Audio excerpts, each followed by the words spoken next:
Every year, the absolute smartest kids on the planet walk into the exact same trap.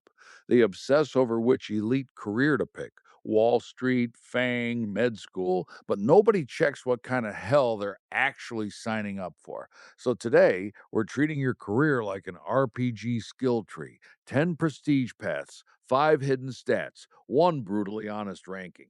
This is the God tier career roadmap. Before we rank this shit, let me establish the rules. Every career gets scored on 5 stats. First, money. And I mean total wealth by 40, not some bullshit starting salary. Then, free time. Do you actually have a life outside work? Stress, because some of these jobs, look, they will literally shave years off your lifespan. Exit options. Can you leave? And if you do, does it help you pivot? And credential barrier. Basically, how hard is it to even start the quest? Plus, every career has a hidden stat, a massive debuff you don't find out about until it's way too late. S tier, the careers everyone wants, but everyone wants them for a reason. Or do they? First up, investment banking, the whole Wolf of Wall Street fantasy, except you're spending 90% of your time formatting Excel spreadsheets while heavily caffeinated. Money, 95. IB pays, man. First year analysts at Goldman pull like 85 to 95K base, and with bonus, you're at 150K minimum. By VP, you're at 400K. MDs can clear 1 to 2 million. Free time, 15. That infamous 100-hour week?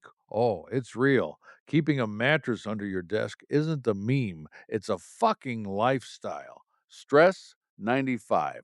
You're one wrong decimal in a pitch book away from getting absolutely verbally destroyed by a managing director who hasn't slept since Tuesday. Exit options, 90.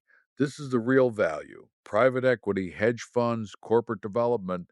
IB is the ultimate feeder system. Credential barrier, 85.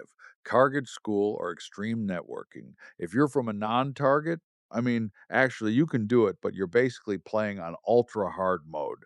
Hidden stat: divorce rate plus 40%.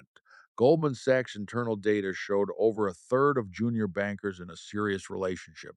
Yeah, they weren't by the end of their second year. Software engineering at FAANG, the Silicon Valley dream: free kombucha, ping pong tables, and surprise layoff cycles.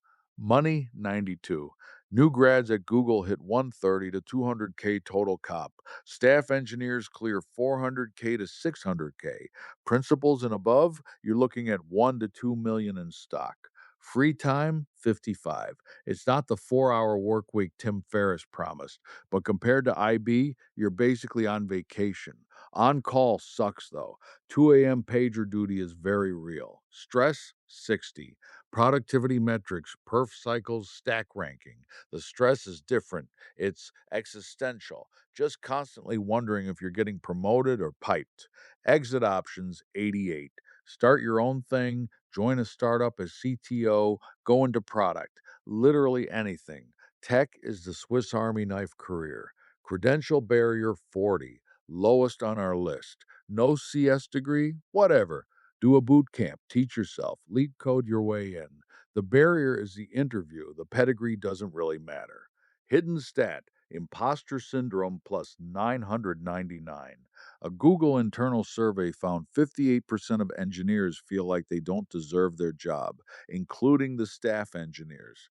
Actually, especially the staff engineers. A tier, incredible careers, but each has a catch, massive enough to bump them down from S. Big law, crevasse scale, corner offices, and reviewing PDFs until your eyes literally bleed. Money, 90. First year associates at Kirkland start at 215K.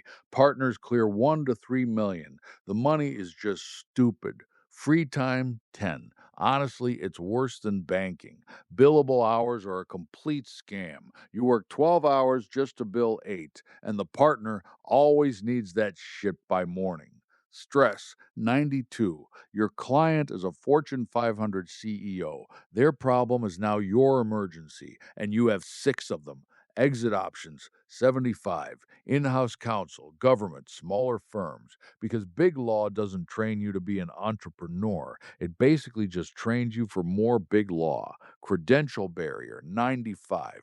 Key 14 law school or don't even bother. Law review, top 10% of your class.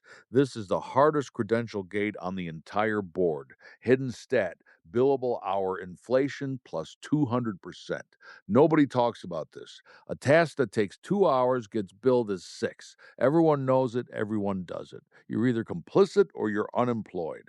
Management consulting, McKinsey, BCG, Bain, the CEO factory that basically just manufactures PowerPoint slides. Money, 85, 110 to 165K out of undergrad, 200K plus post MBA. Partners at McKinsey pull 1 million plus. Not quite IB money, but it's close. Free time, 25.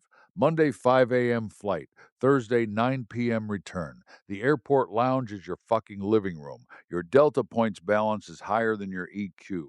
Stress, 80. Client presentations, partner expectations, and the constant, exhausting need to look like the smartest person in the room. Exit options, 95.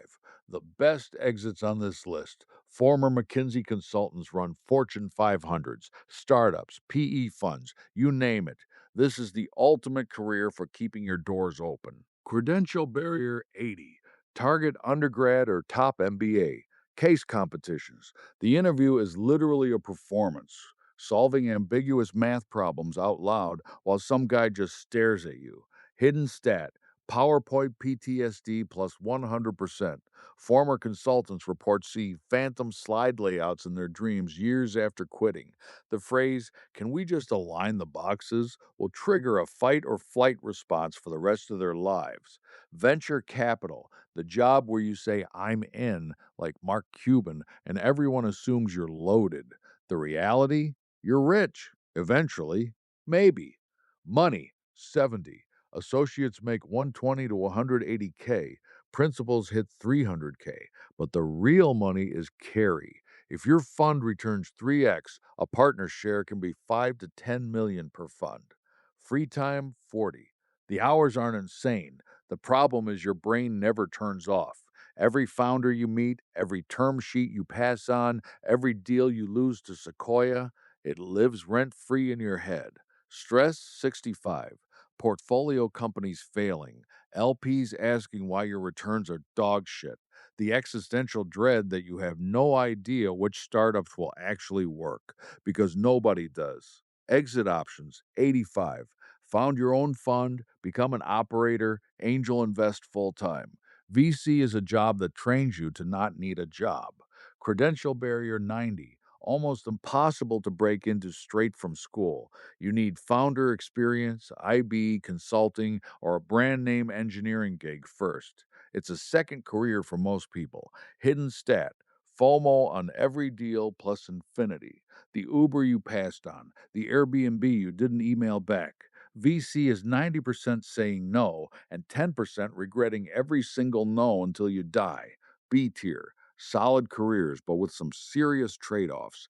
These jobs have their own kind of elite status, but they're definitely not for everyone. Medical specialties, the most respected job on earth, also the longest, most expensive, most grueling path to a paycheck on this entire list. Money, 88. Attending surgeons clear 400 to 800K. Anesthesiologists, orthopedics, radiology, all 400K plus. But you don't see a dime of that money until your mid 30s. Free time, 20. Residency is 80-hour weeks for 3 to 7 years. Call shifts, nights, weekends. Your friends will have kids and houses before you even finish training. Stress, 88. People's lives are literally in your hands. Malpractice insurance, endless administrative bullshit. And yes, sometimes patients die and you just have to live with it. Exit options 50. What do you do with 15 years of medical training? I mean, not much. Pharma, biotech, concierge medicine. But fundamentally, you're a doctor. That's the whole identity. Credential barrier 99. Near perfect GPA. MCAT in the 95th percentile, 4 years med school, 3 to 7 years residency, fellowships, the highest barrier on the board. Hidden stat, delayed gratification, 15 years. You'll be 35 before you out earn some 22-year-old Google L3 engineer. And your student debt, 200 to 400K. Compound interest doesn't give a shit that you're saving lives. Real estate development, the path where you can literally become a billionaire or lose everything in a market downturn. There is literally no in between. Money, 80. Analysts start at 50 to 75K, but developers who own their deals, 300K to 5 million plus. The upside is completely uncapped. Free time, 35.